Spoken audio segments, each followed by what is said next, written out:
let's say I had this question.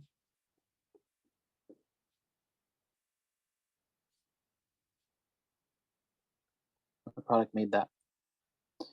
So the mechanism is going to be split into two parts. The first part is to form the illid. You have to show how the illid is formed. And then the second part is to react the illid with the carbonyl. When I say carbonyl, I mean the aldehyde or ketone. So let's do that. So, this is the overall reaction. I have to construct the illid.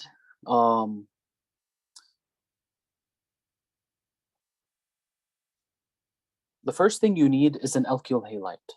Okay, you need some carbon chain attached to a halogen. But the question is, how do I know how my carbon chain is going to look? Well, you look at this right there. So you see how I have a carbon with two methyl groups? That has to be your carbon chain. And we're going to attach to that a halogen. Okay, and your halogen could be either Br, Cl, or I. Okay, I'm just going to go ahead and use Br.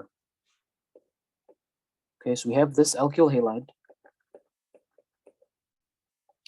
And the first thing that happens is it's going to react with phosphorus or triphenylphosphine.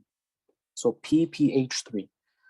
So this P is going to add to the carbon that's attached to the halogen. This is the alpha carbon. And it's going to kick off the bromine. So really what it's doing SN2. So something's coming in and something is getting kicked off. And you're going to form this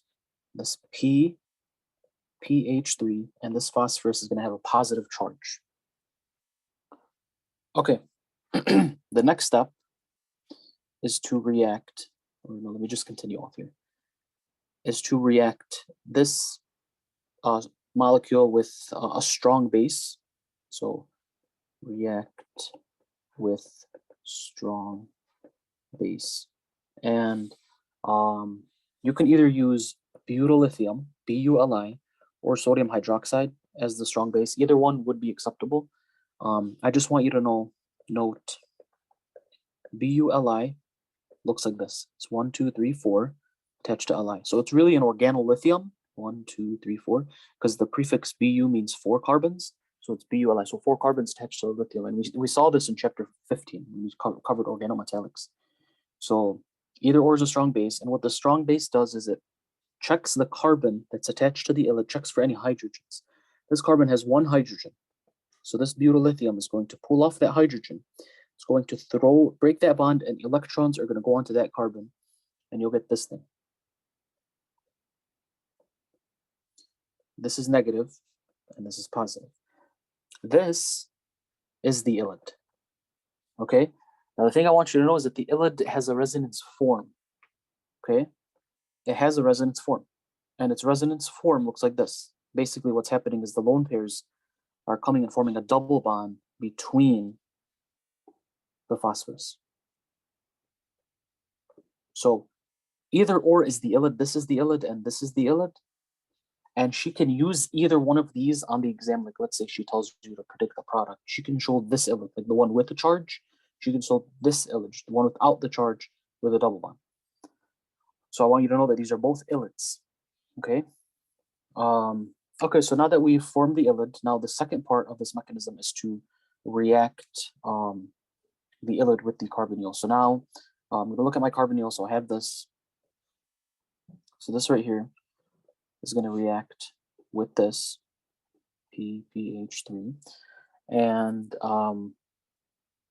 personally, if this was a mechanism question, I would recommend using this illid. Only because the double bond tends to confuse me. So what I'm going to do is I'm going to use this illid in my mechanism, not the one with the double bond. Because this carbon has a negative charge. And it's this carbon that's going to attack. So I don't like using the double bonds because it's confusing to see like that there's a double bond. So just use the one with the charge if it was a mechanism question. So this carbon right here is going to add to the carbonyl, break the bond. And you're going to make this. So you're going to make O-, And let's number this as 1 and 2. This carbon, so this carbon's 1 and this carbon's 2. And this is 2, and 2 formed a bond with 1. And attached to that one, we had 2 methyl groups and a PPH3. And I want you to align the PPH3 adjacent to the oxygen. Okay, and the reason why is because the next part in the mechanism, the oxygen connects to the PPH3 and forms this box-like structure.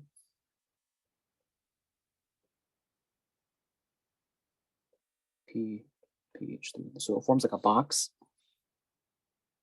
Okay, and then now this is how the alkene forms. So just bear with me. I just need you to memorize these arrows. Okay. So this bond right here, this one, is going to move up. Okay.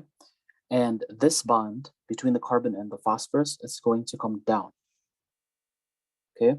So you end up getting double bond with the 2 methyl groups. So we can call this 2 and 1, 2 and 1, plus O double bond P, PH3. Now this is just a byproduct. You don't need to show it, but this right here is the major product.